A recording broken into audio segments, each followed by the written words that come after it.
Do you ever feel stuck in one area of the fretboard when you're trying to solo like Slash? But when you do try and move up and down the neck, everything falls apart and you lose all the melody. Well, you're not alone, because that used to be me as well. But after years of studying Slash's style, dissecting his most iconic solos, I discovered how he moves around the fretboard whilst keeping things musical and melodic. So in this video, I'm going to show you a few Slash inspired licks that will help you break out of those boxes and actually sound like you're soloing and connecting ideas musically, not just running up and down scales. And these are just a handful of the ideas I've taught to over 600 people in my How to Play Like Slash course. There's loads more in there. There's over 80 licks, fully notated, and tabs. There's a link in the description. So let me show you the two most common issues that people have.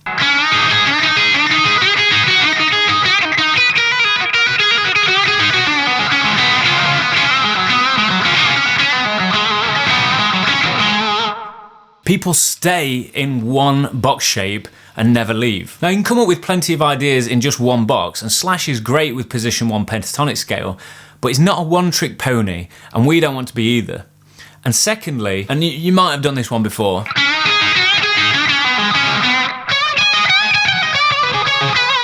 you just jump from one idea in one box to the same ideas in the same box, just 12 frets higher.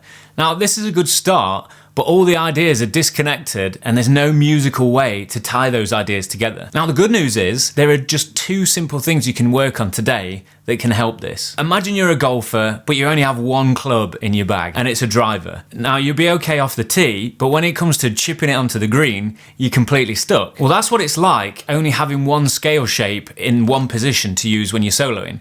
Most people learn the minor pentatonic shape position 1 first and just stay there. And I get it, because once you've learned one scale shape and you've got some ideas together in that box, learning a new shape from scratch in a new position feels like starting all over again, and it can be quite daunting. But if you don't break outside of your comfort zone, you'll always be the golfer trying to play a whole round with a putter.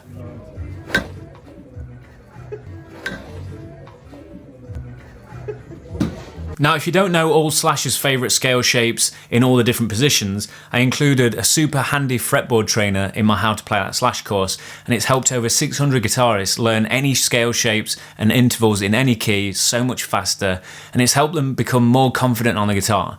And I highly recommend checking it out. There's a link in the description. So let me show you why people get stuck in one box. When we first approach learning scales, we learn them this way.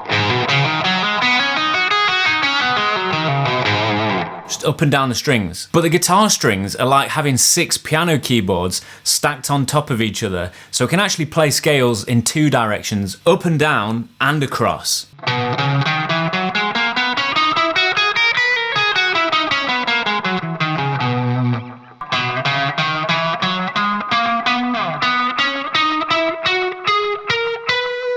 And you can use the notes in each position to link the shapes together and move up the fretboard.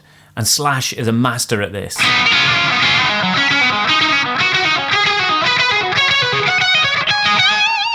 So let's say you know 2 positions on the fretboard. By playing the notes in the scale shapes in between those 2 boxes, or playing the notes linearly on 1 or 2 strings across the fretboard, you can actually get from one shape to another. So instead of doing this, you can go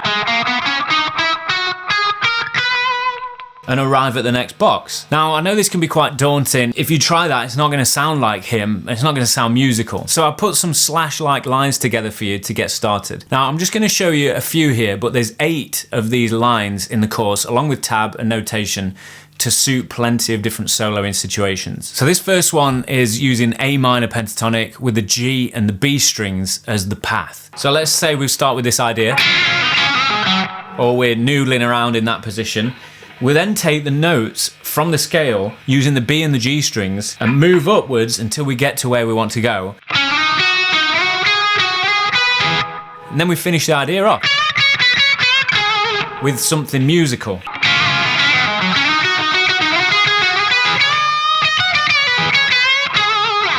So all I'm doing is this.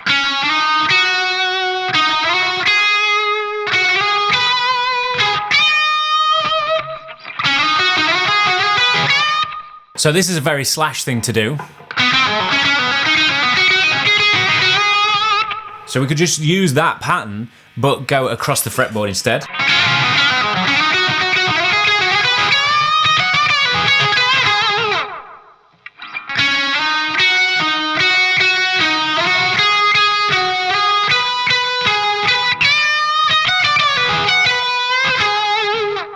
And this second example uses the high E and B strings as the path, and it's really great for speed runs.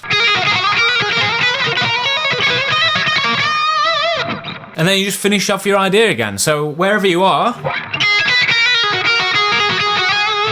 put that idea.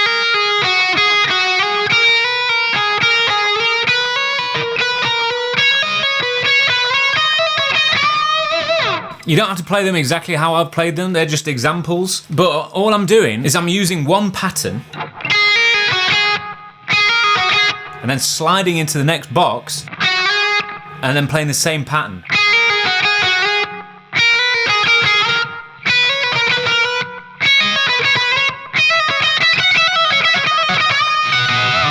And then ending with some sort of melodic phrase or lick.